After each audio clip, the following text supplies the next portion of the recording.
जनाब, मेरा नाम गुलाम मोहम्मद भट्ट है। मैं हांस पंचायत का रहने वाला हूँ, वार्ड नंबर 5, जिसमें वहाँ पर एक काम था, ब्लॉक वालों का काम था, जिसमें बीडीओ साहब भी वहाँ आए, जेई साहब भी वहाँ आए। उन्होंने बोला उसको का काम ऐसे ऐसे आपको काम है। उन्होंने बोला कि अभी 21 फुट आपने और करना है।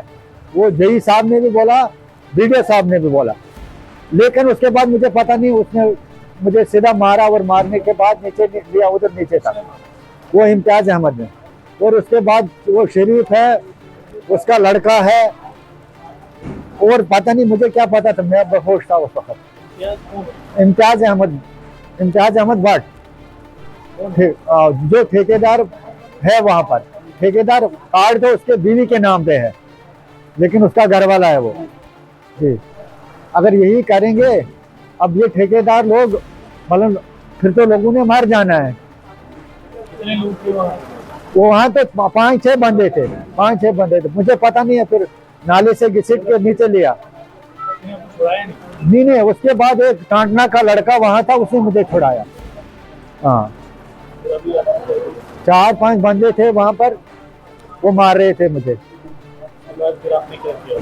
उसके बाद मैंने क्या करा, मैं बेहोश था, किसी ने फोन किया घर वालों को, उन्होंने उठा कर लाया मुझे हॉस्पिटल जी। पुलिस में रिपोर्ट कर दी।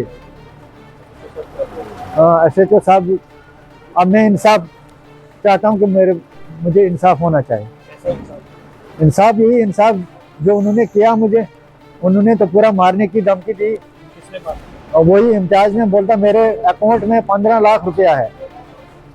15 लाख रुपया, इंसान मारना क्या है, कुछ नहीं है जी। उसके सामने वहां पर मोबाइल खोला, मोबाइल खोलने के बाद उनको बोलने लगा देखो मेरे पास कितना पैसा है अकाउंट में। बोला कल ही 3 लाख रुपया मुझे आया। मुझे पता कहाँ से आता है उसको पैसा। वहां पर 2-3 लड़के थे, उनके सामने बोला कि मुझे कल 3 लाख रुपया आया अकाउंट में। अब मैं इंसाफ चाहता हूँ, मुझे इंसाफ होना चाहिए। जैसे ऐसे गुंडागर्दी से, अब ये तो गुंडागर्दी है।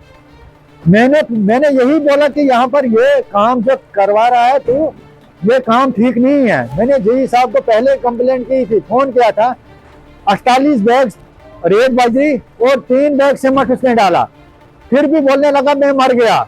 मैंने बोला टेंडर क्यों देते हो, जब आप लोगों को घाटा है, इस काम में घाटा है, तो टेंडर क्यों देते हो, ये गलत है। नहीं, अगर किसी को 12, किसी ठेकेदार को 12 नहीं है, वो टेंडर क्यों देता है। अब 48 बैग सिमट, 48 बैग रेत बाजरी, 48 रेत बाजरी और 3 बैग सिमट लगाना, वो अगर रेशो होगा, मतलब ब्लॉक वाले बोलेंगे उसको ये रेशो है, तो मैं नहीं मानता हूँ। ब्लॉक वालों ने बोला कि रेशो आपको 1:4 है, उसी पर झगड़ा तो उसी पर है जी। तो वो नाला बंडिंग है, वहां पर काम जो चल रहा है वो मेरे ही नाम पर, आगे से उसको नाम लिखा है गुलाम मोहम्मद भट्ट को। उसको मतलब जेई साहब के पास कुछ उसने बिल देना था, उसको बोलता मैं जानू और जेई साहब जाने। अब जेई साहब को पैसा देना होगा तभी वो बिल देगा। अजहर है कि कौन है, अजहर जेई साहब अजहर है। अब मुझे क्या पता कहाँ के रहने वाले, वीडियो साहब कहाँ का है, जेई साहब कहाँ का। मैं एक मजदूर आदमी हूँ। मीडिया ने बोला पहले कि यहाँ से काम शुरू है, वहां से जहाँ से काम शुरू है पहले किया है, वहां से ऊपर तक कर, अभी 21 फुट करना है काम। वो नहीं बोलना चाहे, वो मैंने बोला, उसके बाद वो पीछे रहा। उसके बाद उसने मुझे पूरा मारने की धमकी दी और पूरा मारा भी। इधर भी देखो 8-10 टांके लगे है सिर में। ये बात है, मैं एसीडी साहब से, डीसी साहब से, मतलब एसएसपी साहब से मैं इंसाफ, मतलब ये इंसाफ होना चाहिए उनको कि ऐसे मसला हुआ काम पे। अगर ये ठेकेदार ऐसा काम करेंगे तो फिर बाद में लोगों को मारेंगे, फिर क्या फायदा है। इंक्वायरी होना चाहिए, वो कार्ड भी उसके नाम होना चाहिए, किसके नाम उसका कार्ड, वो कैंसिल होना चाहिए।